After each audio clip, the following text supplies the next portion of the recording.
அடுத்த படம் project work பண்ணிட்டு இருக்கோம். டிசம்பர் ஷூட் போகிறேன். தீபாவளி அன்னைக்கு டைட்டில் அனௌன்ஸ்மெண்ட் கொடுக்குறேன்.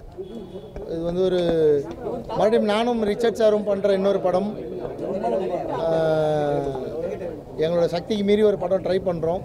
ஸோ ரொம்ப புதுசாக இருக்கும். இது இந்தியா ஃபுல்லாக பேசப்படக்கூடிய ஒரு படமாக இருக்கணும்னு நினச்சி ஒர்க் பண்ணிகிட்ருக்கோம்.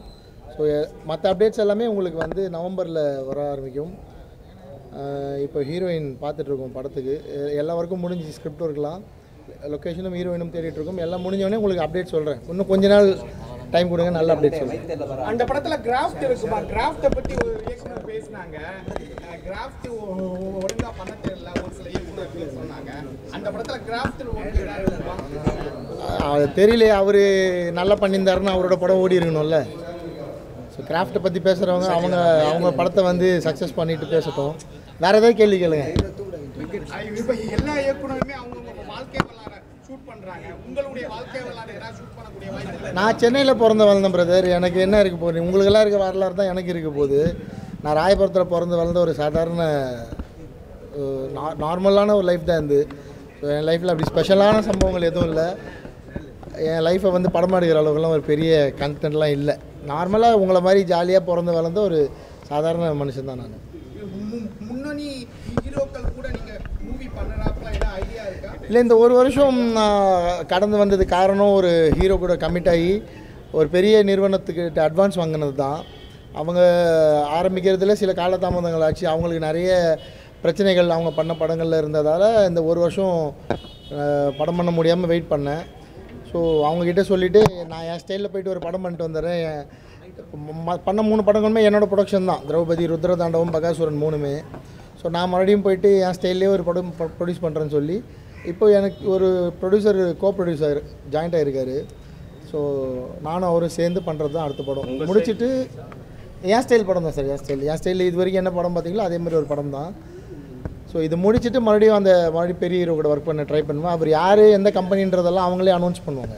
சினிமா நடிகைகளுக்கு பாதுகாப்பு இல்லை ஏமாற்றம் ஒரு அறிக்கை விட்டுருக்காங்க. ஆமாம் சார், அது உண்மை தான் சார். தமிழ் சினிமாலையுமே அந்த பிரச்சனை இருக்குது. யாரும் வெளிப்படையாக இங்கே பேச மாட்டாங்க. அதுக்கு காரணம் பாதிக்கப்பட்டவங்களும் அதில் சம்மந்தப்பட்டிருக்காங்க. அவங்களோட சம்மந்தத்தோடு தான் நிறைய தப்புகள் நடக்குது.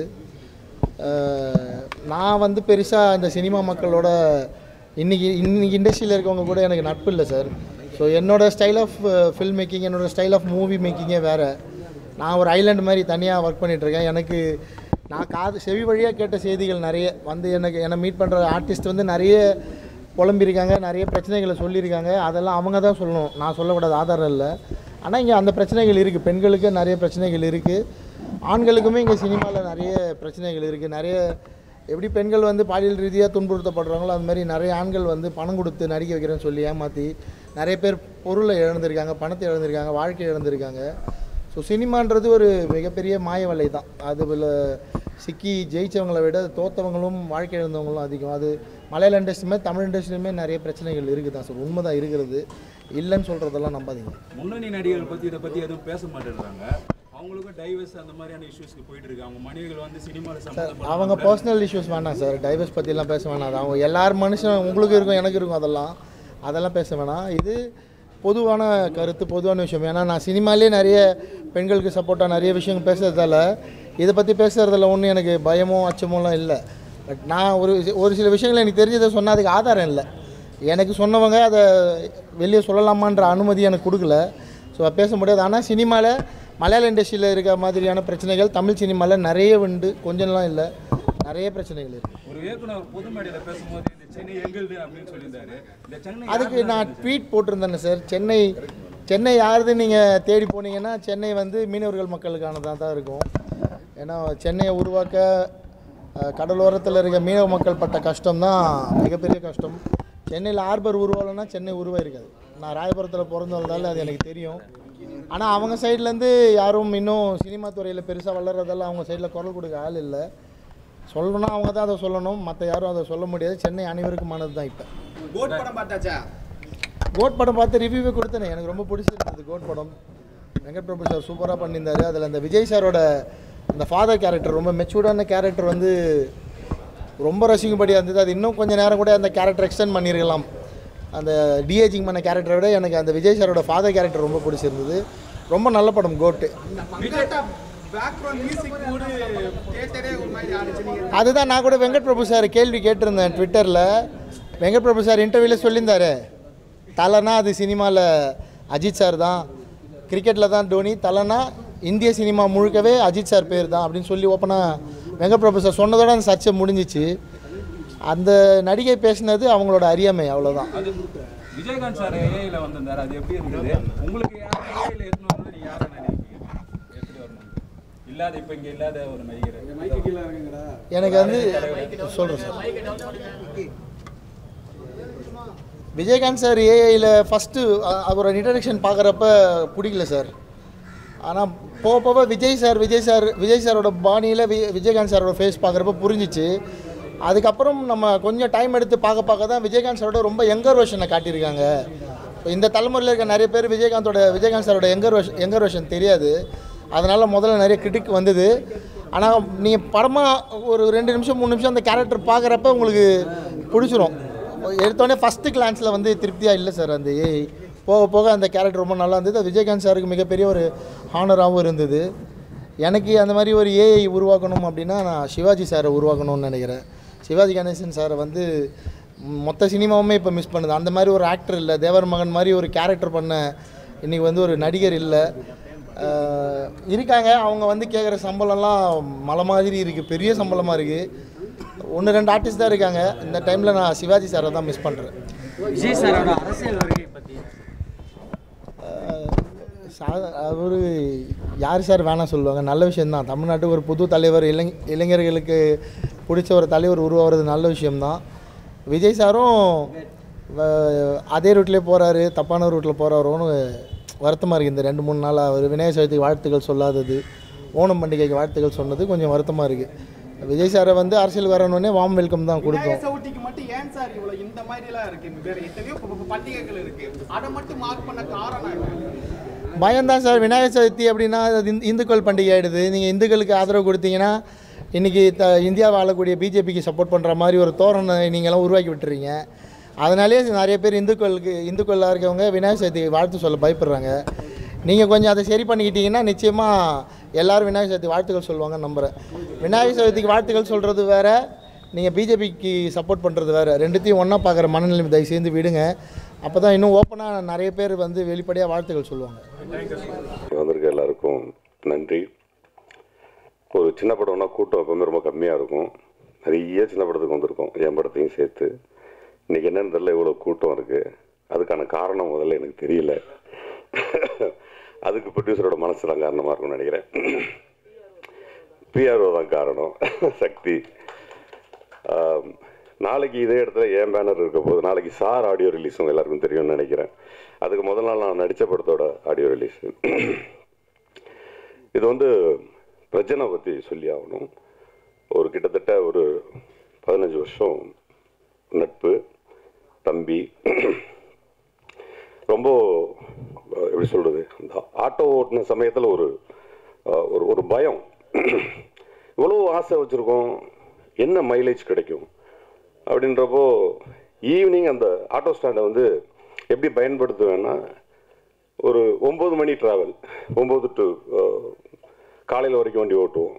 அந்த சமயத்தில் தூங்காமல் இருக்கிறதுக்கு கூட இருக்கவங்களுக்கு கதை சொல்லுவேன். கதை சொல்ல பழகின இடம் ஆட்டோ ஸ்டாண்ட். அப்போது இந்த கன்னிமாடம் கதை அந்த ஆட்டோ ஸ்டாண்டில் தான் உருவாகுது. இப்போ இந்த மாதிரியான ஸ்ட்ரகிள் மைண்டுக்குள்ளே இருந்துகிட்டே இருக்கும். இப்போ கூட தூக்கத்தில் கூட வரும். ஒரு முறை பிரஜன் மீட் பண்ணும்போது நான் ஆட்டோ ஓட்டும்போது என்னவா இருந்தனோ அதே மனநிலையோட ஒரு நாள் பிரஜனை ஒரு ஷூட்டில் பார்க்குறேன். நிறைய ட்ரீம்ஸ் வச்சுருக்கான், ஃபிட்டாக இருக்கான், நல்ல பையன், அழகாக இருக்கான், ஏன் வரல அப்படின்னு ஒரு பெரிய கேள்வி இருந்தது. அப்போ எனக்கு தோணுச்சு, பிரஜன் வச்சு படம் பண்ணுவோம். இப்போ தான் சொல்கிறேன், அவனுக்கு தெரியாது. கன்னிமாடம் படம் பிரஜன் வச்சு பண்ண வேண்டிய படம், மிஸ் பண்ணிட்டான். இவ்வளோ தான் சொல்கிறேன். ப்ரொடியூசர் வந்து ஸ்ரீராம் கூப்பிட்டு வராங்க. ஸ்ரீராம் தான் ப்ரொடியூசரே கூப்பிட்டு வந்தாங்க கன்னிமாடம். அப்போது அந்த ஸ்ரீராம்ங்கிற பையன் அந்த படத்தை எப்படியாச்சும் கொண்டுட்டு வந்துடணுன்னுட்டு என்கிட்ட பயங்கரமாக போராடுறான். ஆனால் ஒவ்வொரு முறையும் என்ன சொல்கிறான்னா, அண்ணே நீங்கள் ஹீரோ யாரை வேணால் போட்டுக்கோங்க, ஹீரோ யாரை வேணால் போட்டுங்க, இந்த படம் ஓடும், இந்த படம் ஜெயிக்கும்னு சொல்லி அந்த பையன் சொல்லிகிட்டே இருக்கான். அப்போ நாங்கள் ஒரு லிஸ்ட்டு போடும்போது நான் சொன்னேன், லிஸ்ட்டே போட வேணாம், பிரஜின் போட்டுக்கலாம் அப்படின்னோடனே அந்த ப்ரொடியூசரும் மலையாளி தான், அவரும் பிரஜின் எனக்கு கூட தெரியுமே, அவரை போட்டுக்கங்கன்னு சொல்லிட்டாங்க. ஒரு 10 நாள் டிஸ்கஷன் பிரஜின் வச்சு தான் போச்சு. அவன் வருத்தப்படுவான்ட்டு நான் இது வரைக்கும் சொல்லவே இல்லை. அப்புறம் கடைசியாக நன்றி கடனா நான் என்னன்னா, அந்த பையன் ஸ்ரீராம்ங்கிற பையன் அதுக்கு உழைக்கிறத பார்க்க போகும்போது, இன்னும் இவ்வளோ ஹார்ட் போடுறான் அந்த பையன், இவனுக்கு ஏதாவது நம்ம திருப்பி செய்யணுமே அப்படின்னு சொல்லிட்டு, டெய்லி முடி தாடியெல்லாம் வளடான்னு சொல்லிட்டு அந்த பையனை நான் ஹீரோவை போட்டு அந்த படம் பண்ணேன். இந்த நேரத்தில் அதை நான் சொல்லிடுறேன். ஆனால் பிரஜினுக்கு ராமன் நெக்ஸ்ட் ஃபிலிமில் ஹீரோ பண்ண முடியாத சூழல், ஒரு பெரிய ஹீரோ பண்ணுறாங்க. நிச்சயமாக பிரஜின் அந்த படத்தில் மிகப்பெரிய லெவலில் வெளியில் வர்றதுக்கான வேலையை நான் கட்டாயமாக செய்வேன். அதுக்கு முன்னாடி பிரஜின் வந்து கேட்டுக்கிட்டதுனால தான் இந்த படத்தை பண்ணேன். அதில் எனக்கு ஒரு நல்ல நட்பு கிடச்சிது. ப்ரொடியூசர் தாமஸ் சார் கிடைச்சாரு, இயக்குனர் மற்ற நல்ல டீம் கிடச்சிது. அதில் இந்த ப்ரொடியூசர் பற்றி சொல்லணும்னா பயங்கர இன்னசென்ட். வழக்கமாக இப்போ நீங்கள் ஒரு ட்ரெய்லர் பாடல்கள்லாம் பார்த்துருப்பீங்க, அதுக்கு ஒரு அளவீடு இருந்திருக்கும். அது எப்படி அளவீடு இருந்திருக்கும்னா, நீங்கள் லோகேஷ் கனகராஜ் சார் படம் பார்த்துட்டு வந்திருப்பீங்க, அந்த பக்கம் இன்னொரு பெரிய இயக்குனர் படம் கார்த்திக் சுப்ராஜ் ஒரு படத்தை ட்ரெய்லர் சாங்ஸ் பார்த்துருப்பீங்க. கம்பேரிசன் இருக்காது. இந்த கம்பேரிட்டிவே இல்லாமல் ஒரு அப்ஸ் அண்ட் டவுன் தெரியும். அது நீங்களும் ஃபீல் பண்ணுவீங்க, நானும் ஃபீல் பண்ணுவேன். சினிமாக்காரர்களாக இருக்கக்கூடிய பர்டிகுலராக பத்திரிகைக்காரர்களுக்கு அது நன்றாகவே புரியும். பட் ஆனால் நான் இதை எப்படி உணர்றேங்கிறத சொல்லிடுறேன். ஒரு அஞ்சு கிளாஸ் கண்ணாடி கிளாஸ் வைக்கிறோன்னு வச்சுங்களேன். 50 ml, 100 ml, 150 ml, 200 ml, 1/2 liter அப்படின்னு வச்சுட்டு அதை தண்ணி ஊற்றிட்டு எந்த கிளாஸ் கிட்ட கேட்டாலும் நான் ஃபுல்லாக இருக்கேன்னு தான் சொல்லும், அது நிறைஞ்சதுக்கப்புறம். அப்போ யார் யார் எந்தெந்த இடத்துல எந்தெந்த கற்பனை எதை நோக்கி பயணிக்கிறார்களோ அதைத்தான் எழுதுறாங்க. அப்படி எழுதும் பொழுது அந்த கற்பனையை அவங்க முழுமையாக தான் பண்ணுறாங்க. ஒவ்வொரு முறையும் ஒவ்வொரு இயக்குனரும் சினிமா செய்யும் பொழுது அவர்கள் அறிவு, அவங்க உழைப்பு எல்லாம் ஒன்று தான். ஆனால் அவங்க இருக்க இடம், அவங்க வந்த வழி, அவங்க எழுத்து எல்லாமே அவங்க வாழ்வியலை சுற்றி இருப்பதனால் நிச்சயமாக நீங்கள் பார்த்த ட்ரெய்லரோ பாடல்களோ ரொம்ப முழுமையான பாடல்கள், முழுமையான வரிகள், நல்ல இசையமைப்பு. அப்படி தான் நம்ம இது எல்லாத்தையுமே வந்து பார்க்கணும். பர்டிகுலராக பத்திரிகைக்காரர் நீங்கள் வந்துட்டு இங்கே இருக்க எல்லாத்தையும் விட அதிகமான புரிதலை கொண்டவர்கள் நீங்கள் தான். ஏன்னா நாங்கள்லாம் கூட ஒரு ஆடியோ ரிலீஸ் வரோம், இது ஒரு ஆடியோ ரிலீஸாக இருக்கும், பார்த்தா நாளைக்கு என்னது இருக்கும், அதுக்கப்புறம் 6 மாதம் வர மாட்டோம். நீங்கள் டெய்லி ஒரு ஆடியோ ரிலீஸ்க்கு வர்றீங்க, டெய்லி ஒரு பேச்சு பார்க்குறீங்க, டெய்லி ஒரு ட்ரெய்லர் பார்க்குறீங்க, டெய்லி. உங்கள் எல்லார்ட்டையும் என்னுடைய தாழ்மையான வேண்டுகோள் என்னென்னா, நீங்கள் ஒன்று தான் வந்து அப்ஸ் அண்ட் டவுனை ரொம்ப கரெக்டாக எழுதுறவங்களாகவும் பிரதிபலிக்கிற ஆட்களாகவும் இருக்கிறீங்க. அதனால் உங்ககிட்ட மன்றாடி கேட்பது, இங்கே நடக்கக்கூடிய அந்த சின்ன சின்ன தவறுகள் இருக்குல்லையா, அது பெரிய படங்களுக்கு கூட எழுதுங்க, சிறிய படங்களுக்கு தவறு எழுத வேண்டாம். நான் ப்ரெஸ் கிட்ட எல்லார்ட்டையுமே கேட்டுக்கிறது அதுதான். அதே மாதிரி பெரிய படங்கள் நீங்கள் பாதிப்படைய செய்யுங்கன்னு நான் சொல்லலை. ஒருத்தர் தள்ளி விட்டா அவங்களால போய் ஸ்டாண்ட் பண்ணி நிற்க முடியும்னா கூட நீங்கள் இடிக்கிறதுல ஒரு நியாயம் இருக்குது. இவன் தள்ளி விட்டா காணாமல் போயிடுவான். சரி, அவனை தள்ளி விடும் பொழுது பாவம், அது ரொம்ப தப்பாகி போயிடும். தாமஸ் சார் வந்துட்டு ஒவ்வொரு நாளும் அந்த படம் எடுக்கும் பொழுது அந்த பணத்தை எங்கேருந்து எடுக்கிறாரு அப்படிங்கிறத நான் கண்கூட பார்த்தேன். அது எங்கெங்கேருந்தெல்லாம் வாங்குறாரு அப்படிங்கிறதெல்லாம் பார்த்தேன். ரொம்ப கஷ்டமாக இருந்தது. இப்போ இந்த மாதிரியான ப்ரொடியூசர்ஸ் வந்துட்டு போட்ட காசை எடுத்துட்டாங்கன்னா நிச்சயமாக அவர்கள் ரொம்ப நேசிச்சு தான் அந்த சினிமாவுக்கு வந்திருப்பாங்க. அவரை நீங்கள் தனியாக கூப்பிட்டு கேட்டிங்கன்னா சொல்லுவார், இந்த திரைப்படம் மிகப்பெரிய வெற்றி திரைப்படம், எனக்கு இதன் மூலமாக 2 மடங்கு லாபம் கிடைக்கும் ஒரு நம்பிக்கையோடு தான் அவர் இன்றைக்கு வரைக்கும் இங்கே உட்கார்ந்துருக்கிறாரு. அந்த லாபத்தை நம்ம கட்டாயமாக எடுத்துக் கொடுக்க வேண்டிய சூழலில் இருக்கிறோம். அதுக்கு என்னுடைய டிஸ்ட்ரிபியூட்டர், என்னுடைய சகோதரன் வினேஷ் அவர்களுக்கு, என்னுடைய ஜெனிஸ் அவர்களுடைய நன்றியை தெரிவிச்சுக்கிறேன். இந்த நேரத்தில் முதல்ல சொல்ல வேண்டியதை பின்னாடி சொல்கிறேன். இங்கே வந்திருக்கக்கூடிய சீஃப் கெஸ்ட், நான் கூட நேற்று நைட்டு ஷூட்டிங் வந்து எனக்கு 6 மணிக்கு முடிஞ்சு அதுக்கப்புறம் ஃப்ளைட் பிடிச்சி நான் இந்த படம் ஆடியோ ரிலீஸ்க்காக தான் வந்தேன். ஏன்னா நான் சின்ன படங்களை ஆதரிங்கன்னு சொல்கிறேன்னா, நான் இன்றைக்கி எங்கள் ஷூட்டிங்கில் உட்காந்துருந்தேன்னா அப்புறம் நான் என்ன மனுஷன், அதுக்காக வேகமாக ஃப்ளைட் பிடிச்சிட்டு நான் வீட்டுக்கு கூட போகாமல் இங்கே வந்தேன். தலையில் ஒரு சின்ன மேக்கப் இருக்குது, அது தெரியக்கூடாதுங்கிறதுக்கு தான் அந்த கேப் போட்டு கண்ணாடி போட்டு மறைச்சி வச்சுருக்கேன், அதையும் சொல்லிடுறேன்.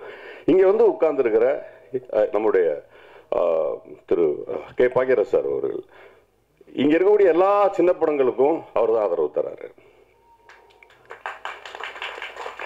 அண்ணன் ராஜன் அவர்கள், இங்கே இருக்க எல்லா திரைப்படங்களுக்கும் அவர் தான் வந்து கூவி இந்த வேலைகளை செய்து கொண்டிருக்கிறார். திரும்ப என்னுடைய சகோதரர் மோகன்ஜி அவர்கள் தம்பிக்காக வந்திருக்கிறாங்க. ஆக்சுவலாக இந்த மேடையை நிரப்புவதற்கு கொஞ்சம் பேர் வந்து மனசார வந்து உட்காரணும். நான் என்ன சொல்கிறேன், எல்லாருக்குமே உதவி செய்கிற மனநிலை இருக்கும். காரில் போயிட்டே இருப்போம், ஒருத்தர் பிச்சை கேட்டால் கண்ணாடி இறக்கி போடுவோம். நம்மக்கிட்ட அதை வந்து அமீர் சார் சொன்ன மாதிரி ஒருத்தர் பிச்சை கேட்டு சேஞ்ச் வாங்கி 10 ரூபா போட்டுட்டு அவனுக்கு 500 ரூபா போட்டுக்கலாமே பின்னாடி ஃபீல் பண்ணேன்னு சொல்லி சொன்ன மாதிரி எங்களை மாதிரி ஆட்களுக்கு வந்து ஒரே ஒரு பகிரசன் மிகப்பெரிய இமயம் அவர் வந்து உட்கார்ந்துருக்காரு இல்லையா. அதற்கு பிறகு வந்த இயக்குனர்கள் தற்போது ஹாட்டாக இருக்கவங்க ஒருத்தவங்க இப்போ மோகன்ஜி உட்கார்ந்துருக்க மாதிரி இன்னும் 2 பேர் உட்கார்ந்தா இந்த அவை சிறக்கும். அது என்ன ஆயிடுச்சுன்னா எனக்கு முதல் படத்துக்கு அது கிடைக்காம நான் பயங்கரமாக போராடி எனக்கு அடிஷ்னலாக அது கிடைச்சது காரணம் நான் ஆக்டராக இருந்ததுனால எனக்கு கிடைச்சிது. இல்லைன்னா எனக்கும் அதே நிலைமை தான். இப்போ 2வது படம் நாளைக்கு வந்து திரு வெற்றிமாறன் அவர்கள் வந்து மிடில் உட்கார போகிறாங்க. ஏன் இதை சொல்கிறேன் அப்படின்னா வெற்றி சார்கிட்ட போய் நான் கேட்டேன். என்ன அவருக்கு யாருன்னே தெரியாது. நான் போய் சொன்னப்போ நான் கன்னிமாடம்னு ஒரு படம் நான் கேள்விப்பட்டேன். சார் அந்த படம் நசுக்கப்பட்டதுக்கான காரணம் உங்களை மாதிரி யாராவது ஒருத்தவங்க சப்போர்ட் பண்ணியிருந்தா பெட்டராக இருந்திருக்குமே அப்படின்னா. அப்படியா, நான் சப்போர்ட் பண்ணுறேன், உங்கள் அடுத்த படத்தை காட்டுங்க அப்படின்னாரு. நான் நம்பலை. அடுத்த படத்தை போய் காமிச்சேன். அந்த படத்தில் இருக்கக்கூடிய சில குறைகளை சொன்னார். அந்த குறைகளை பூரா நிவர்த்தி பண்ணி எடுத்துகிட்டு போனேன். வெற்றிமாறன் அப்படின்னாரு. வெற்றிமாறன் வழங்கும் சார்னு போட்டோன்னே படத்தோட மைலேஜ் எங்கேயோ போயிடுச்சு, வியாபாரம் எங்கேயோ போயிடுச்சு. இன்னைக்கு லோகேஷ் சாரை வந்து ரிலீஸ் பண்ண சொன்னேன். எங்கேயோ இருக்காரு. லோகேஷ் சார் சொன்னார், நீங்கள் திரும்ப சின்ன திரைப்படங்களுக்காக பேசிகிட்டே இருக்கீங்க, உங்கள் திரைப்படத்திற்கு நான் ஆதரவு தருகிறேன்ட்டு அவர் தான் நாளைக்கு ட்ரெய்லர் ரிலீஸ் பண்ணுறாரு. ஸோ இப்போ தான் ஒவ்வொருத்தராங்க முன் வர்றாங்க இந்த மாதிரி சிறிய படங்களை காப்பாற்றுவதற்கு. அதே மாதிரி இந்த சிறிய பெரிய திரைப்படங்களுக்கான ஒரு உதாரணத்தை சொல்லி இந்த பேச்சை நான் நிறுத்திக்கிறேன். அதே மாதிரி மலையாளத்தினுடைய மிகப்பெரிய எழுத்தாளர், என்னுடைய பெரிய ரோல் மாடல் குரு, நிறைய திரைப்படங்கள், மம்முட்டி சாரோட எல்லா சிபிஐ டைரி குறிப்பு அத்தனையும் நான் இப்போ கடைசியாக எழுதின ஒரு ஸ்கிரிப்டுக்கு உங்களுடைய எல்லா திரைப்படங்களையும் பார்த்துட்டேன். அதில் இருக்க சின்ன நுவான்சஸ்லாம் வந்து நாங்கள் திருடி இருக்கோம், மன்னிச்சுக்கோங்க. இப்போ ஒரே ஒரு உதாரணம் சொல்லி இதை முடிச்சுக்க விரும்புகிறேன். சினிமா குடும்பம் சொல்லிக்கிட்டே இருக்கிற இடத்துல நிறைய சம்பாதிக்கிற தகப்பனார் இருக்கிற குடும்பம், 3 வேளை உங்களுக்கு சோறு போடுற தாய் இருக்கக்கூடிய குடும்பம், உங்களுக்காக சப்போர்ட் பண்ணக்கூடிய சகோதரன் இருக்கக்கூடிய குடும்பம், சகோதரி இருக்க வேண்டிய குடும்பத்தில் சகோதரனுக்கும் சகோதரிக்கும் திருமணமானால் அங்கே 4 குழந்தைகள் விளையாடக்கூடிய குடும்பம் என்று சொன்னால் சிறிய திரைப்படங்கள் என்பது குழந்தை. நீங்கள்லாம் அப்பா அம்மாவாக இருந்து இந்த குழந்தையை தூக்கி கொஞ்ச வேண்டிய சூழல் உங்களுக்கு இருக்குது, கடமை உங்களுக்கு இருக்குது அப்படின்னு சொல்லி விடைபெறுகிறேன். நன்றி, வணக்கம்.